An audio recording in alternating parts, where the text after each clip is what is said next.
Well, as you know from a video earlier in the week, we had a chicken coop fire, and there was no way for us to know that that the coop was on fire. So I'm in full prevention, kind of prevention mode now. Our chicken coop is about 350 feet back from our house, and there's no way for us to really know if it's on fire or if there's smoke back there until it's too late, because there's trees and everything in the way. So what I was trying to figure out is a cheap way to have a smoke alarm send a signal to something in the house. So what I did was I went and grabbed a cheap smoke alarm. I will upgrade this to a little bit of a better smoke alarm. This is just like a $3.50 ionization smoke alarm. But I took the power lines off of the speaker, and then I went to Harbor Freight and got a driveway sensor, and then I took the motion sensor that was in let's see, this housing right here, and this is just the indicator light, but right in the center there, hopefully it'll focus, there we go, right in the center there was the motion sensor, the infrared sensor, and that was this. So what I ended up doing was unsoldering this from the head, finding out which was my main positive and my ground, and then I resoldered 2 wires into there, and then this is just all loosely hooked up right now. I want to make sure it worked before I soldered everything, but all hooked up back to this.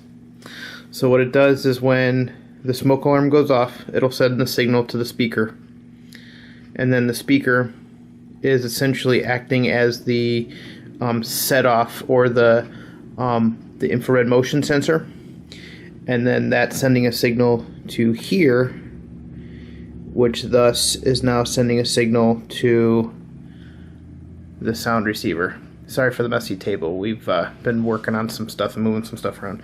So I'll just show you a quick, and I'll have an update when this is all done, but I just wanted to show you guys, and this is pretty slick.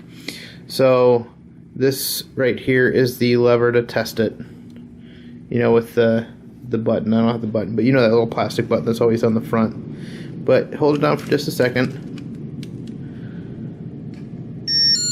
and there you go. Signal sent. So this says it goes up to 350 feet or up to 400 feet, which probably the same rating as a walkie-talkie. Flat plane, almost in a vacuum maybe.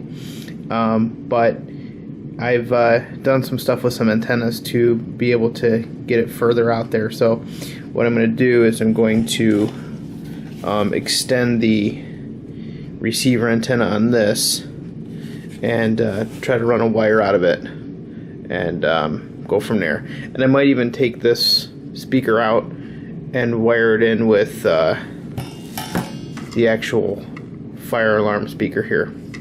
But the cool thing is my wife was talking and said, you know, is there a way that we can get one of our security system fire alarms to go out there?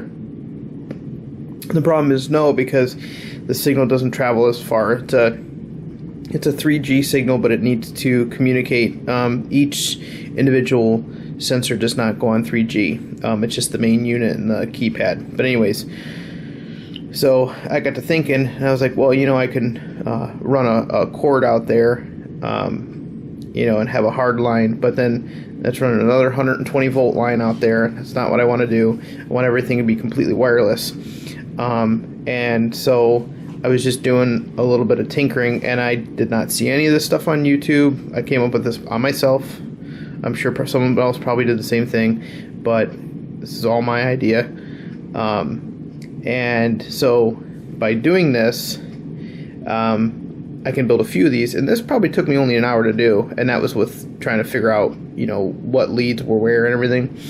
But by doing this, I can condense all of this into a nice project box, put the smoke alarm on the outside, put an identification number on the smoke alarm and the receiver, and so that way we know if that goes off, we know what's going on. And I can even set this to trip on anything. Essentially, I can take that motion sensor out of there, and I can put a doorway sensor on there.